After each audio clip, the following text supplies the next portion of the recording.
হুগলি জেলার বৈদ্যবাটির প্রজ্ঞা ভারতী মহাবিদ্যালয়ে 23তম সমাবর্তন উপলক্ষে কলকাতার মহাবোধি সোসাইটি হলে কর্মশালা সূচিত হল।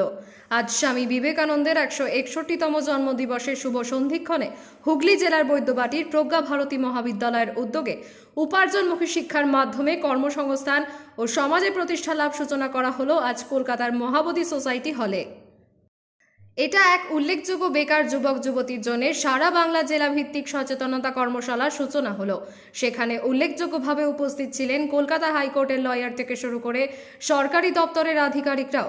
আজ উপস্থিত ছিলেন এই সুন্দর বেকার যুবক যুবতীদের কর্মশালার অনুষ্ঠানে এই মহাবিদ্যালয়ের সভাপতি মানস নন্দী, সম্পাদক সব্যসাচী মুখার্জি, এছাড়াও উপস্থিত ছিলেন দেবব্রত মজুমদার, সজল মান্না, দীপঙ্কর মুখার্জি, দেবাশিস মুখার্জি, চন্দন মুখার্জি ও শ্রীমতী সন্ধ্যা বিশ্বাস ও উজ্জ্বলা ঘোষ। এদের উপস্থিতিতে আরও যেন প্রাণবন্ত হয়ে উঠল এই শিবির। হুগলি জেলার বৈদ্যবাটির প্রজ্ঞা ভারতী মহাবিদ্যালয়ে 23তম সমাবর্তন উপলক্ষে কলকাতার মহাবোধি সোসাইটি হলে কর্মশালা সূচিত হল। আজ স্বামী বিবেকানন্দের 161তম জন্মদিবসের শুভ সন্ধিক্ষণে হুগলি জেলার বৈদ্যবাটির প্রজ্ঞা ভারতী মহাবিদ্যালয়ের উদ্যোগে উপার্জনমুখী শিক্ষার মাধ্যমে কর্মসংস্থান ও সমাজে প্রতিষ্ঠা লাভ সূচনা করা হলো আজ কলকাতার মহাবোধি সোসাইটি হলে। আমি এখন আছি কলকাতার একটা হলে, সেখানে আপনাদের দেখে নিচ্ছি সেই প্রজ্ঞা ভারতী মহাবিদ্যালয়। আজ কিন্তু সেই কলকাতা হলে, যেটা হুগলি জেলার বৈদ্যবাটিতে এই মহাবিদ্যালয়টা আছে, আজ কিন্তু তার সেই স্বামীজির জন্মদিনে শুভ সন্ধিক্ষণে আজ কিন্তু সূচনা হলো সেই বেকার যুবক যুবতীদের। প্রথমে স্বামী বিবেকানন্দের 161তম জন্মদিনে বিশ্ব বাংলা টিভির পর্দা থেকে সবাইকে জানাই স্বাগত, এবং এই মহাবিদ্যালয় যারা আধিকারিক আছেন তাদেরকে জানাই শুভেচ্ছা, অভিনন্দন, ভালোবাসা। আমি আসছি একদম সেই এই হলে, যে হলে আজ সূচনার বীজ বুঝল এই প্রজ্ঞা ভারতী মহাবিদ্যালয়। আমার ক্যামেরাম্যানকে বলবো একটু যারা এই মহাবিদ্যালয় আধিকারিকরা আছেন তাদেরকে একটু দেখে নেবার জন্য।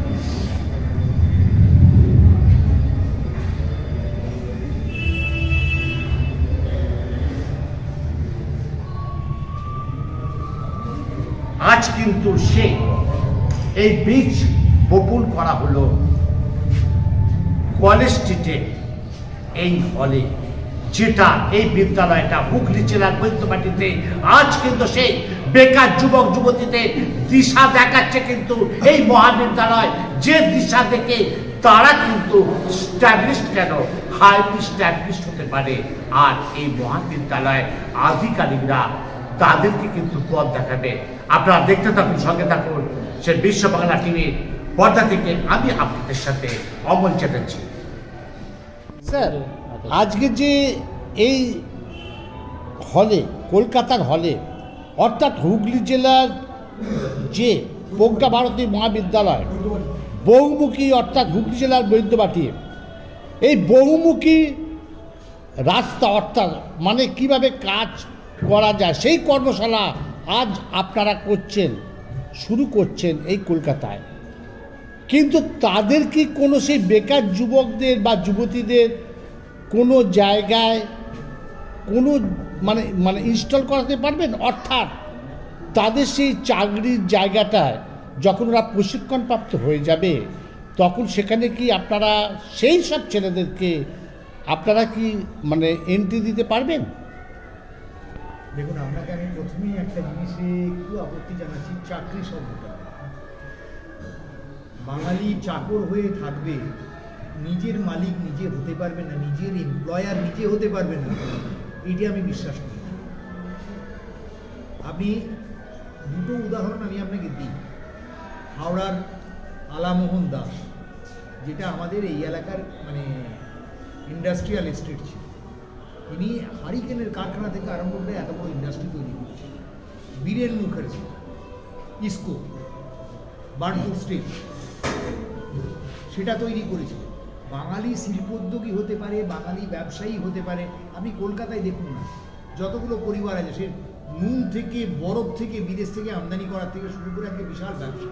নুন, বরফ, তারপরে আপনার কর্পূর, এই সমস্ত আমদানি করে। কাজে চাকরি দেওয়ার ব্যাপার নয়, আমাদের উদ্দেশ্য হচ্ছে সাধারণ মানুষ, সাধারণ যাদেরকে বেকার আপনারা বলছেন, তাদেরকে নতুন নতুন রাস্তা সম্বন্ধে অবহিত করা, যাতে তারা উৎসাহিত হয়ে সেই রাস্তাটা ধরে, সে নিজের এমপ্লয়মেন্ট নিজে করবে।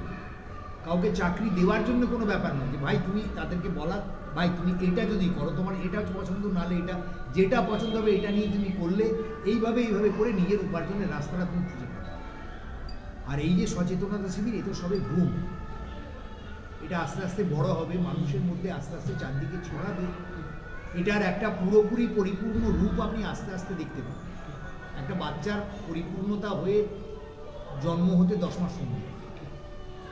যে সচেতনতা শিবির শুরু হলো, যেটার গুণ আজকে তৈরি হলো, সেটার পরিপূর্ণ রূপ আপনারা আস্তে আস্তে দেখতে পাবেন। এবং আমি নিজে গভীরভাবে বিশ্বাস করি এই প্রজ্ঞা ভারতী মহাবিদ্যালয় যে অননুকরণীয় যে উদ্যোগটা নিয়েছেন, এটা আস্তে আস্তে সবাইকার মধ্যে ছড়িয়ে দেবেন। এবং আমাদের দেশের শুভবুদ্ধি সম্পন্ন নাগরিক যারা আছেন, তারা এর থেকে উৎসাহিত হয়ে এর মর্মার্থ উপলব্ধি করে আরও সবাইকে বলবেন। আমি আপনাকে মানে আউট অফ দি কনটেক্সট একটা ছোট্ট উদাহরণ দিই।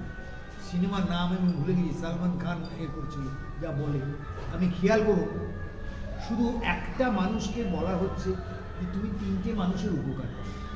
যখন তাদের উপকার করবে, তাদেরকে বলে দেবে তারা যেন একজন 3জন মানুষের উপকার করে। আজকে এই সচেতনতার মধ্যে আমি যদি একটা মানুষকে কনভিন্স করতে পারি, সে যদি সচেতন হয়, তাকে যদি আমি বলি ভাই তুমি 3টে মানুষকে সচেতন করো, এটা তখন দেখবেন জিওমেট্রিক্যাল প্রোগ্রেশনে আগিয়ে যাবে এবং অবিলম্বে। আজকে এই যে মহতী উদ্যোগ, প্রজ্ঞা ভারতী মহাবিদ্যালয়ের উদ্যোগে উপার্জনমুখী শিক্ষার মাধ্যমে কর্মসংস্থানের দিশা দেখা, সমাজে প্রতিষ্ঠা করা। আমরা মহাবিদ্যালয় পরিচালনা কমিটি থেকে সিদ্ধান্ত করেছিলাম এবং তারপর আমরা পশ্চিমবঙ্গের আরও অনুপ্রাণিত হয়েছি। পশ্চিমবঙ্গের মাননীয় মুখ্যমন্ত্রী শ্রীমতী মমতা বন্দ্যোপাধ্যায় মহাশয়ার যে বিভিন্ন অনুপ্রেরণামূলক এবং পশ্চিমবঙ্গ সরকারের বিভিন্ন যে চিন্তাভাবনা এবং যে পরিকল্পনাগুলি আছে, সরকার সব জায়গায় হয়তো নিয়মিত সেটাকে রূপায়ণ করতে পারছে না, তার মধ্যে যদি সামান্য কিছু থেকে থাকে, তো আমরা এটা উদ্যোগ নিয়েছি এই Vivekananda man making education, income generated education.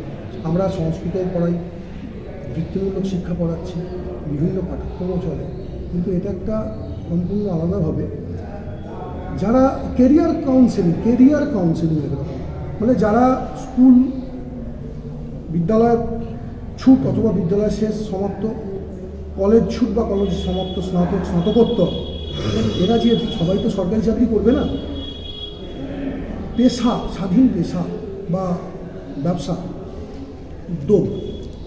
আমরা এই অনুষ্ঠান করার আগে মাননীয় মুখ্যমন্ত্রী মহাশয়কে আমরা আমন্ত্রণ জানিয়েছি। এছাড়া পশ্চিমবঙ্গের বিভিন্ন দপ্তর, যেমন নারী শিশু কল্যাণ, সমাজ কল্যাণ,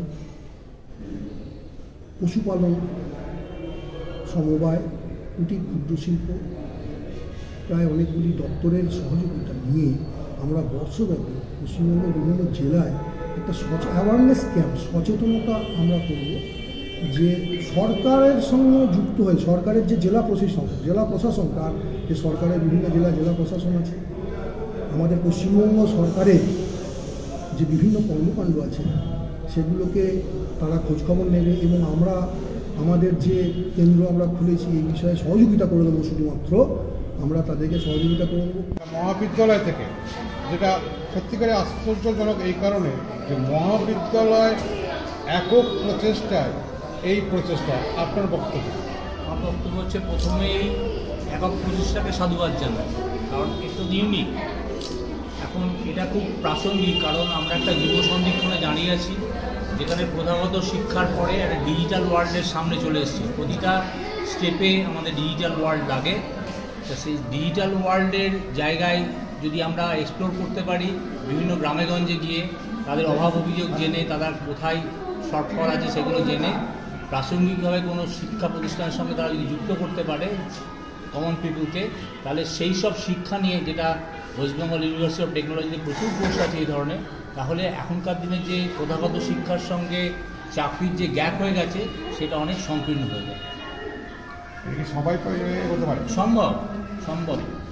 যেমন আপনার উদাহরণ হিসাবে বলছি, ওয়েস্ট বেঙ্গল যেগুলো যে সংস্থা আছে, এইমাত্র প্রচুর কৃষিক্ষেত্র, সেটাকে ঠিকভাবে যে চাষ করা হয় সেটা বলে স্মার্ট ফার্মিং, সে ব্যাপারে কোর্স আছে। এই যে চারিদিকে ড্রোনের ব্যবহার করা হচ্ছে, ড্রোন টেকনোলজি কোর্স আছে। বিউটিশিয়ান, মানে wellness, hospital management, travel and tourism, আমরা পশ্চিমবঙ্গে প্রচুর ভ্রমণ পিপাসু আছে, সেইটাকেও ম্যানেজমেন্টের মধ্যে ঢোকানো হচ্ছে। ফলে যে গ্যাপগুলো, মানে আমরা সাধারণ ছাত্রছাত্রীরা হয়তো চাকরি পাচ্ছে না, কিন্তু এইসব কোর্স করলে তাদের চাকরির সুযোগ অনেক বেড়ে যাবে। অনেক অনেক ধন্যবাদ। আচ্ছা, একটা প্রশ্ন, যেটা বহুমুখী, যেটা এখন বেকারের সংখ্যা প্রচুর, সেই ব্যাপারে আপনারা এই প্রজ্ঞা ভারতী মহাবিদ্যালয় আজ এই কলকাতার হলে এখানে অনুষ্ঠান করছেন, বেকারদের নানান একটা মুখ দেখাবার জন্য, অর্থাৎ আয়ের দিক দেখাবার জন্য সেখানে আপনারা প্রশিক্ষণের মানে ব্যবস্থা কি আপনারাই করবেন, না বেকাররা আপনাদের থেকে শুনে সেই জায়গায় যাবে? আজকে তো সচেতনতা শিবির শুরু হলো, ফলে সেটা কী হবে সেটা আস্তে আস্তে বোঝা যাবে, যে আমরা কোনো ইউনিভার্সিটিকে অ্যাপ্রোচ করব, না আমাদের কোনো চ্যানেল বা কোনো রকম অর্গানাইজেশন করে তাদের সেই শিক্ষাদানের মাধ্যমে তাদেরকে উপযুক্ত করে তুলবে, সেটা তো ভবিষ্যৎ বলবে। সবে তো সচেতনতা শিবির শুরু হতো। ঠিক আছে, ওকে। হ্যাঁ, আমার নাম তাপস গাঙ্গুলি। সংস্থা, আমি শিবপুর বি কলেজে অধ্যাপক ছিলাম, এখন বর্তমানে আইজার বেরামপুরে অতিথি শিক্ষক।